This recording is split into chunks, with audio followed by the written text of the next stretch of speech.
Introduction. Le poids des douleurs chroniques dans le quotidien. Les douleurs musculo-squelettiques, comme le syndrome du canal carpien ou les tendinites, semblent souvent mineures à première vue. Pourtant, leur présence répétée ou persistante peut transformer insidieusement le quotidien en un véritable parcours d'obstacles. Ce sont des douleurs invisibles, mais omniprésentes. Elles ne crient pas, mais elles murmurent sans cesse, usant peu à peu l'énergie, la patience et parfois même le moral. Au départ, ce n'est qu'un picotement, une gêne passagère au poignet ou une tension dans l'épaule après une longue journée. Puis ces signaux s'installent, deviennent récurrents et finissent par modifier nos gestes, notre posture, notre humeur. On évite certains mouvements. On compense. On ralentit. Le corps s'adapte en se crispant.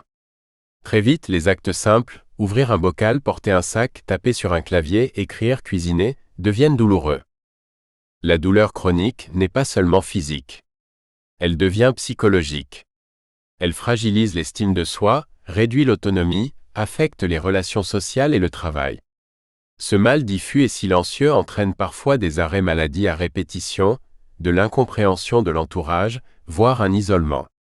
Car on a souvent du mal à expliquer une douleur que les examens ne montrent pas clairement ou que d'autres minimisent. Pourtant, ces douleurs ont une cause. Elles méritent d'être reconnues, comprises et traitées. Mieux encore, elles peuvent être prévenues. Ce livre est un guide pour comprendre ces douleurs, les identifier, les anticiper et surtout reprendre le contrôle. Il s'adresse à celles et ceux qui souffrent, mais aussi à ceux qui veulent éviter d'y arriver.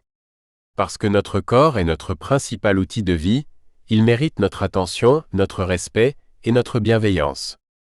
Pourquoi nous sous-estimons ces troubles ?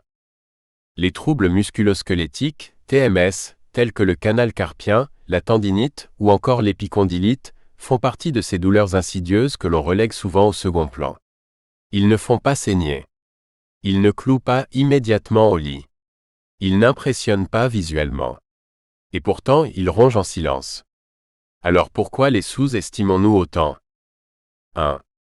Parce qu'ils s'installent progressivement. Les TMS n'apparaissent que rarement de manière brutale. Ils débutent souvent par une gêne légère, un inconfort passager que l'on attribue à la fatigue ou au stress. Cette progression lente incite à l'indifférence, à la banalisation. Ça va passer, ce n'est rien. Je dois juste me reposer un peu. 2. Parce qu'ils sont invisibles.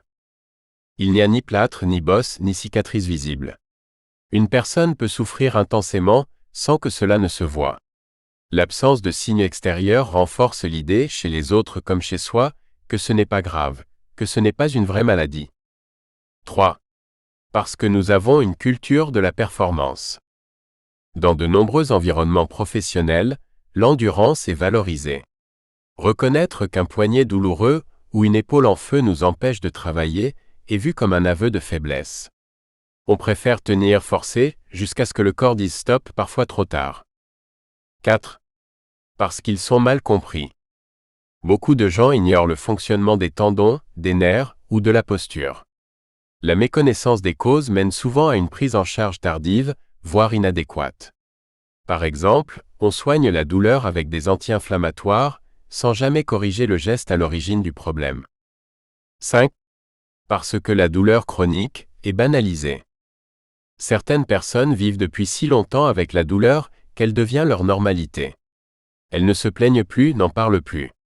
Ce silence crée un cercle vicieux.